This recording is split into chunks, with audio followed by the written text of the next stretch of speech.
We are entering a new era of connectivity, where massive nets accelerate through. Welcome to the edge of artificial intelligence. Here we redefine the boundaries of human potential. The future is waiting. Let's begin. You're tuned into the Robert Joodat Podcast, where high-voltage ideas hit hard. Multi-LLM intelligence, human-verified truth. Stay curious. Right now, as you're listening to this, your phone is quietly running multiple invisible radio protocols at the same time, and most people couldn't name a single one of them, let alone explain what each one is actually doing. Today, we're pulling back the curtain on Bluetooth, Zigbee, NFC, and UWB, the short-range radio protocols that power everything from your earbuds to your contactless card tap to your smart home lights. By the end of this episode, you'll understand what makes each one different, why they can't just be replaced by one universal radio, and what the physics of proximity communication actually looks like. My co-host today lives and breathes this stuff, so let's get into it. I want to start with something that I think trips a lot of people up. Why do we even need 4 or 5 different protocols? Why not just one? That's the question, right? And the short answer is that wireless is not one thing. Each of these protocols was built to solve a completely different problem. According to a March 2026 technical breakdown from Ampheo, Bluetooth is for short-range, low-power peripherals and phone-centric links, UWB is for very accurate ranging and secure proximity, Zigbee is for low-power mesh networks, and NFC is for identification and very short-range contactless interaction. Those are 4 genuinely different jobs. So it's not like one is just a better version of another. Not at all. Choosing between Bluetooth and UWB is kind of like choosing between a bicycle and a ruler. They're not substitutes, they're solving different physics problems entirely. And once you see it that way, the whole landscape makes a lot more sense. Okay, I love that framing. So let's go through them. Start with Bluetooth, because that's the one most people feel like they know, but I suspect there's more to it than just connecting your headphones. Yeah, so the version of Bluetooth that's doing most of the heavy lifting in IoT and smart devices today is Bluetooth Low Energy, or BLE. And the key word there is low energy. It's specifically optimized for low power consumption and phone interoperability. Think wearables, sensors, beacons, smart badges, devices that need to stay connected for months on a small battery. And it's clearly a massive market. Enormous. According to the business research company's 2026 report, the BLE technology market was at $9.95 billion in 2025 and is expected to grow to $10.38 billion in 2026. And the drivers are exactly what you'd expect: smart home ecosystems, wearable and medical devices, asset tracking. It's basically the connective tissue of the IoT world. That's a lot of money riding on something most people just think of as the thing that connects their AirPods. Right, and that's kind of the beauty of it. It's invisible infrastructure. You don't think about it, it just works. And BLE is also interesting because it overlaps with other 2.4 GHz ecosystems like Zigbee and Thread, which is actually a source of real-world interference issues that engineers have to design around. Wait, they're on the same frequency band, so they can actually interfere with each other? They can, yeah. The Ampheo breakdown specifically calls this out. BLE often overlaps with other 2.4 GHz ecosystems such as Thread and Zigbee.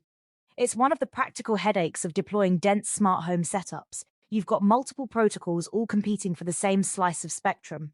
Okay, so let's talk about Zigbee then, because I feel like that's the one people are least familiar with, even though it's everywhere in smart home devices. Zigbee is fascinating because its whole design philosophy is different from Bluetooth. It's built for mesh networking, meaning devices don't just connect to a central hub, they relay signals through each other. So your smart light bulb can pass a message to your smart thermostat, which passes it along further. It's based on the EFD-A3 802 15.4 standard, and it's designed to be low cost and low power. That mesh thing sounds really elegant, actually. Like, the network gets stronger the more devices you add. Exactly, and that's the core appeal. But here's where it gets complicated. Zigbee has some real security challenges. A 2025 paper published in the journal Sensors by researchers at Auckland University of Technology did a comprehensive hardware-based analysis of Zigbee 3 networks, and they found that while Zigbee does use 128-bit AES encryption with symmetric keys, certain vulnerabilities remain exploitable even in the latest version. 128-bit AES, that's the same encryption standard used in banking, right? And it's still vulnerable? That's the tension. The encryption itself is strong, but the AUT researchers found that Zigbee's design constraints, specifically the emphasis on low cost and low power, have allowed security issues to persist.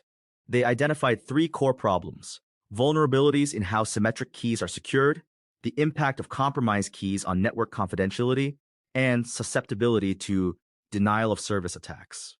So it's not that the math is broken, it's that the physical and economic constraints of the hardware create gaps.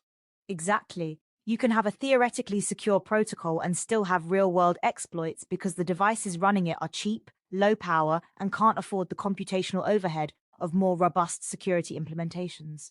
It's a really interesting collision between security ambition and physical reality. And that's something that affects anyone with a smart home setup running Zigbee devices, which is a lot of people. It is. And the AUT researchers do propose practical security controls and best practices to mitigate these attacks. So it's not a hopeless situation, but it's a good reminder that the protocol layer and the implementation layer are two different things. All right, let's shift gears to the two that I think are the most physically interesting, NFC and UWB, because these feel like they operate on completely different principles. They really do. NFC, near-field communication, is built on RFID technology. It's designed for extremely short-range contactless interaction. We're talking centimeters. The whole point is that you have to be physically close to make it work, which is actually a security feature. You can't accidentally tap your card from across the room. Right, and that's why it's used for payments, Google Pay, Apple Pay, contactless cards. Exactly. A 2024 study in the National Journal of RF Circuits and Wireless Systems compared NFC and UWB specifically for contactless payment systems, and it found that NFC excels at handling everyday low-power transactions within short distances. It's got ease of use, low power requirements, and it's already deeply embedded in the payment infrastructure globally. But there's a catch. There's a catch. The same study found that NFC is prone to unauthorized access by proximal devices, specifically relay attacks, where someone intercepts and relays your NFC signal to make a transaction appear to happen somewhere else. It's a known attack vector. Okay, so that's where UWB comes in? That's exactly where UWB comes in. Ultra-wideband is a completely different beast. Its superpower, as the Amphio breakdown puts it, is precise ranging and location, often down to around 10 centimeter class accuracy in suitable conditions. That's centimeter-level precision from a radio signal. Wait, 10 centimeters? From a radio signal? How is that even possible? So this is where the physics gets really cool. UWB uses what's called time-of-flight ranging. It measures the literal travel time of radio pulses between devices to calculate distance. Radio waves travel at the speed of light, so if you can measure the time precisely enough, you can calculate distance with incredible accuracy. The FIRA Consortium, which is the industry body that standardizes UWB, describes it as being based on time-of-flight and impulse radio. That's essentially the same physics as radar or sonar, just miniaturized into a chip in your phone. That's a great way to put it. And because UWB knows exactly where you are in space, it's much harder to fool with a relay attack. The 2024 NFC versus UWB study found that UWB is well suited for delivering state-of-the-art security and accurate spatial recognition, specifically because it can verify that you're actually standing where you claim to be. So for payments, UWB could theoretically be more secure than NFC because it knows you're actually at the terminal. That's the argument. And the FIRA Consortium's V20 specifications, released in late 2023, actually include tap-free mobile payment as one of the new use cases. You wouldn't even need to tap. UWB would verify your proximity and authorize the transaction. The industry is clearly moving in that direction. And the adoption numbers back that up. Significantly. According to FIRA Consortium data cited by ABI Research, around 1.3 billion UWB-enabled devices are expected to be shipped worldwide by 2028, and the FIRA Consortium itself already has 120 industry leaders committed to supporting UWB. This isn't a niche technology anymore. 1.3 billion devices. That's a staggering number. And it makes sense when you think about all the use cases, not just payments, but indoor navigation, asset tracking, digital car keys. The FIRA use case list is actually pretty wild. Find something or someone, untracked indoor navigation, point and trigger, transport, asset tracking. And a lot of these are things GPS simply can't do indoors. UWB fills that gap. Okay, I want to go back to something you mentioned earlier about UWB having its own efficiency challenges, because I think that's an important counterpoint to all this excitement.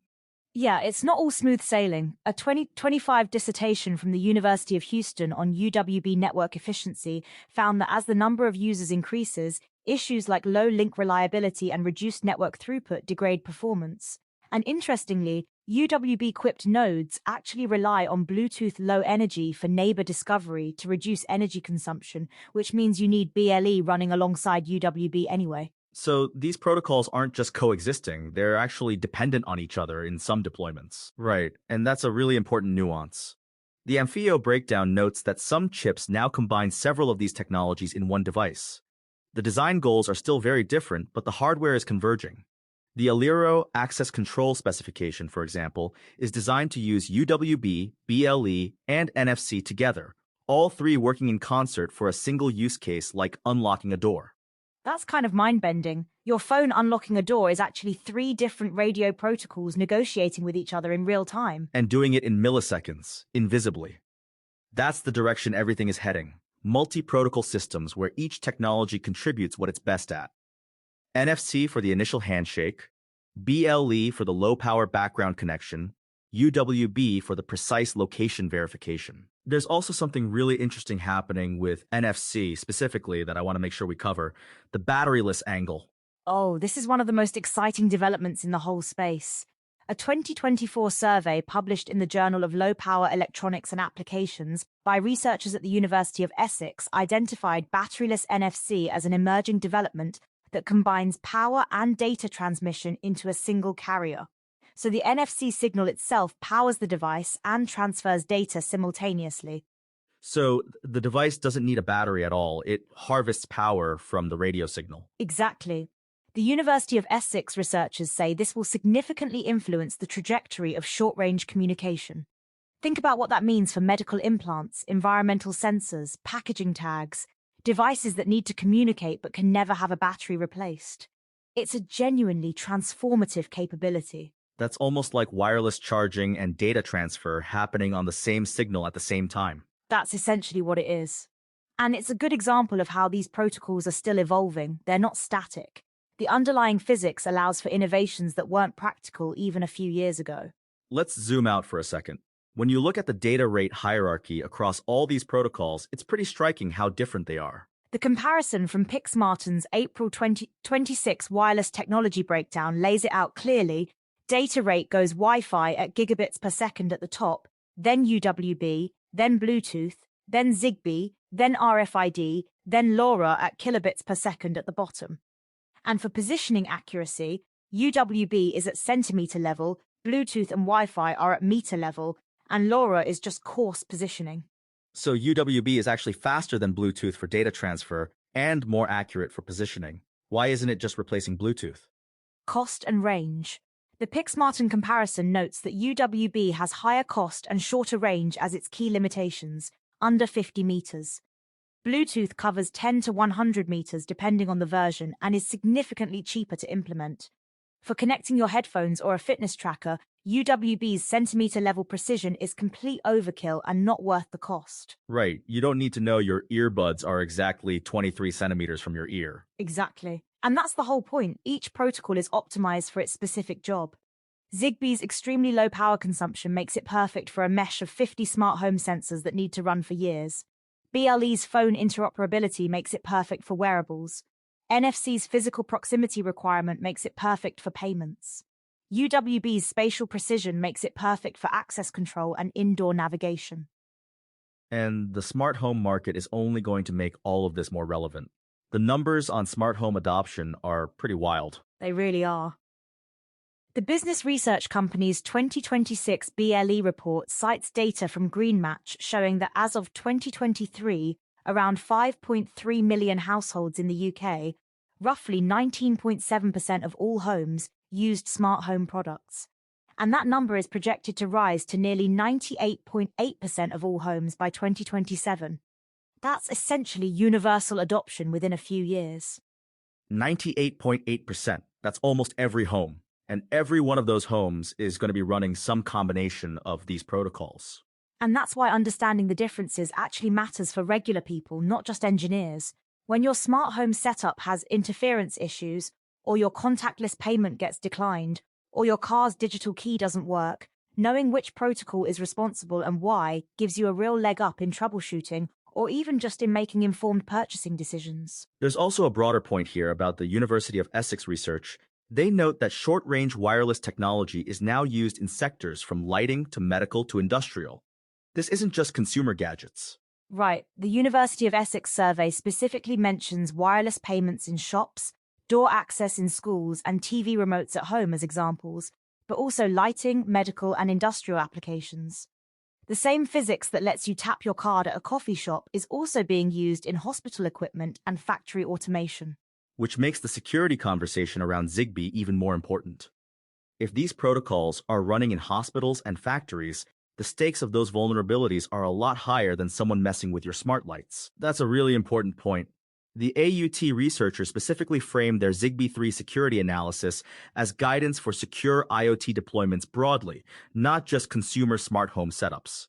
And the fact that denial of service attacks are a viable threat vector against Zigbee networks is genuinely concerning in industrial contexts where uptime is critical. Okay, so here's what I want to make sure listeners walk away with, because we've covered a lot of ground. Let's try to tie it together. So when you step back from all of this, the core insight is that the invisible radio environment around you is actually a carefully engineered ecosystem of specialized tools. Bluetooth Low Energy handles the persistent low-power connections. Zigbee builds the mesh that lets your smart home devices talk to each other. NFC handles the secure, physical proximity interactions like payments.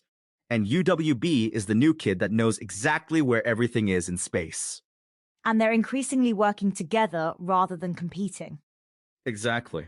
The convergence is real, multi-protocol chips, specifications like Aliro that deliberately combine UWB, BLE, and NFC, and innovations like batteryless NFC that push the boundaries of what's physically possible.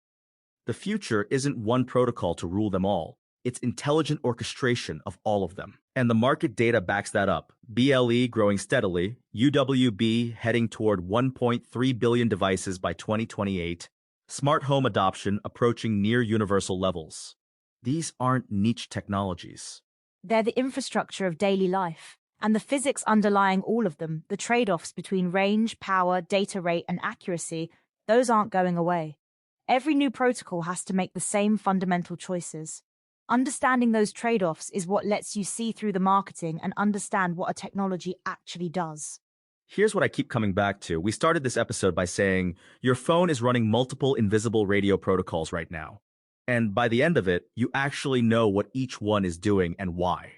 That's not a small thing. And the next time someone asks why their Zigbee smart bulbs are interfering with their Bluetooth speaker, or why their car's digital key sometimes doesn't work, or why NFC payments occasionally get skimmed, you'll have a real answer, not just a shrug.